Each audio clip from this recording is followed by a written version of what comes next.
Why hello guys, what's going on? I'm ShortySX and today I'm bringing you Quick Scope Tips Episode 5. And today I'll be specifically talking about drag scoping, or the drag scoping aspect of quick scoping, and just how to get better at it, how to improve, how to practice even, because obviously this is going to be a very significant chapter in my big Black Ops 2 how to quick scope tutorial, but until that comes out, here's some tips for you guys who are interested in drag scoping and just want to get better at it. But just to cover the gameplay really quick, what you just saw is a nice little quick streak of an orbital VSAT on raid, and the second one I'll be using is a double VSAT slash swarm slash K9 streak on carrier. But anyway, enough about that. So drag scoping, right? You guys have been asking about it for a while, but the one main thing to cover before anything else right now is what exactly I mean by drag scoping. Because there's literally like 50 different levels of it. So alright, since I can't stay on the map, let's go into a private game. This is half speed so you guys can see what's going on. Alright, so the hard scope, which is the first most basic way to use a sniper, of course, is after you ADS, and by ADS I mean aim down your sights, you use your scope to find your target and fire. Very simple, that's just a normal way to snipe. Okay, now a quick scope is kind of the other way around, as in you're not aiming with your scope, you're aiming before you actually scope in, so before you ADS. So in that aspect, it's a lot quicker, but it's a lot harder to hit as well. Alright, you guys already know this. Now, drag scope is somewhere in between, as in you're aiming before you actually ADS, then you continue aiming while ADSing, but the problem with a drag scope is once you're fully zoomed in, you're still not on target. So you just can't, pull the trigger and fire that bullet because you have to adjust it a little bit. And that last part of dragging it onto the target once you're zoomed in, that's why it's called a drag scope, of course.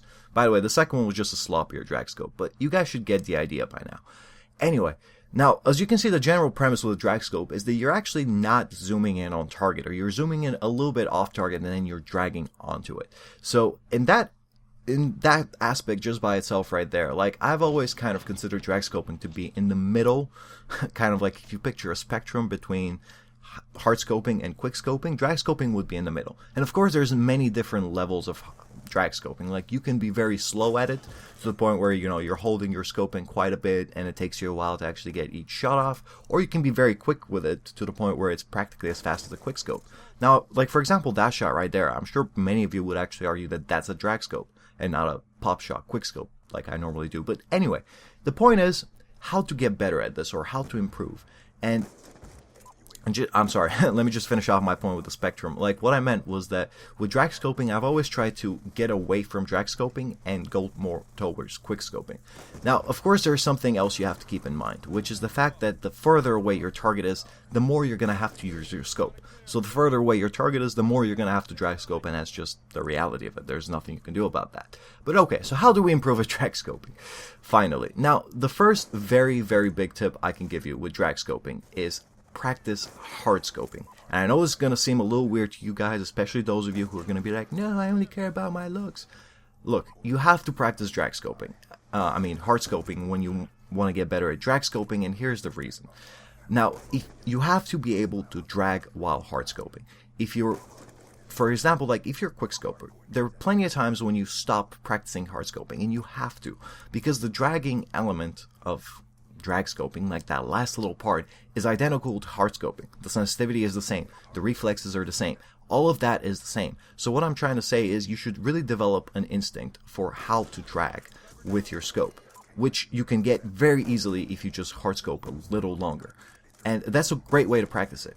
Now, another way to actually get way better at your drag scopes, and in fact improve them and possibly even turn them into quick scopes, with enough practice of course, is to follow your crosshairs in.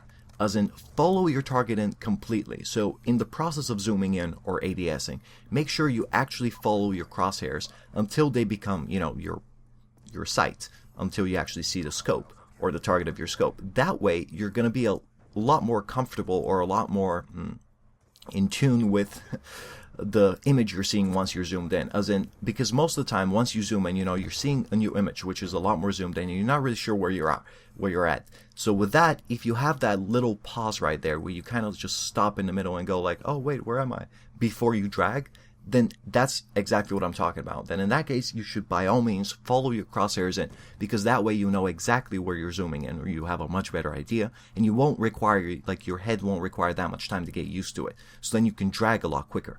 Now, the last little thing I kind of want to mention, which is very important, is keep in mind drag scopes are not meant to be like oh, I'm going to drag my aim on top of my enemy type of shot. Like, it's an instinct shot. It's meant to be a very quick shot where you actually, smash your right analog stick and actually hit your target on instinct. It's not meant to be like, I'm going to slowly drag my scope on him and then fire.